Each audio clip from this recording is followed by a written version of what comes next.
Namo Amitabha. Thank you for joining me for our daily practice check-in. Listen, listen, listen.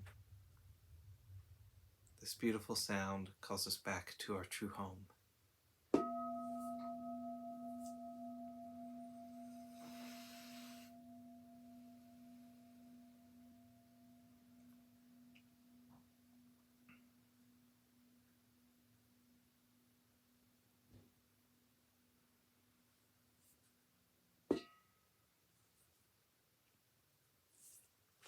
The second mindfulness training.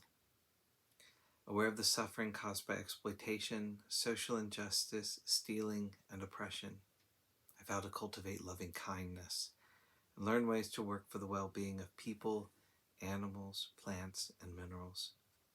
I will practice generosity by sharing my time, energy, and material resources with those who are in real need.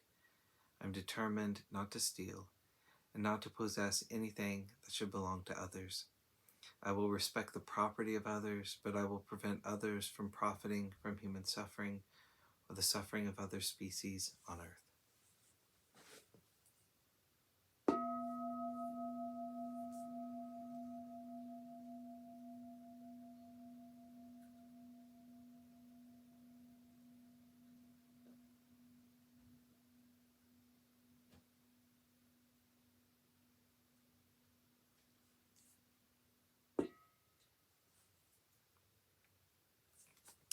For Dharma lessons, we're reading Pure-Land Zen, Zen Pure-Land, the letters of Patriarch Yin Kuang. And we're continuing today in letter 5.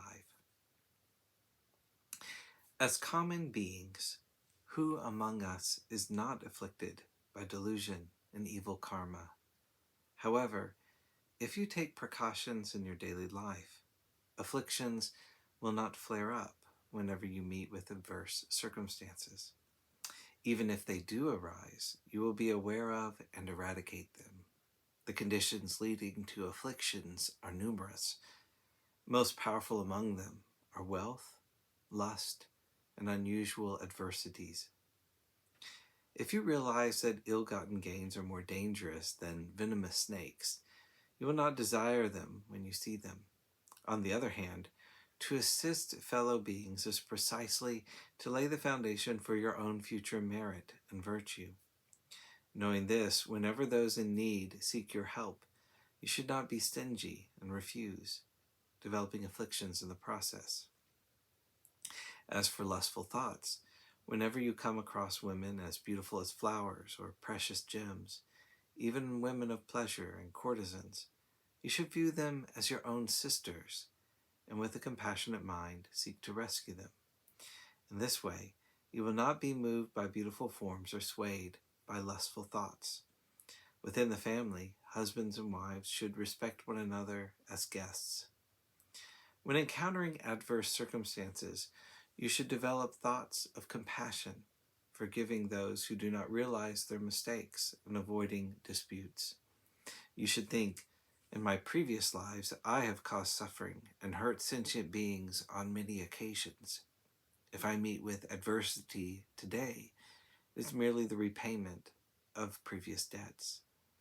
Thinking thus, you become naturally content and do not develop a mind of anger and vengefulness.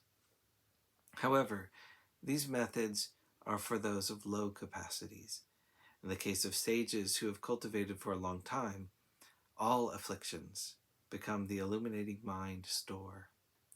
The 10,000 dharmas have always been without self. The adverse or beneficial consequences of all actions depend on the individual alone.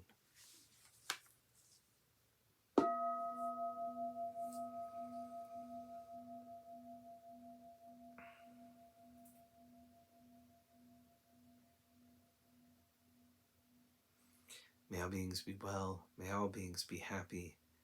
May all beings be at peace. Sadhu, sadhu, sadhu. Thank you for joining me today.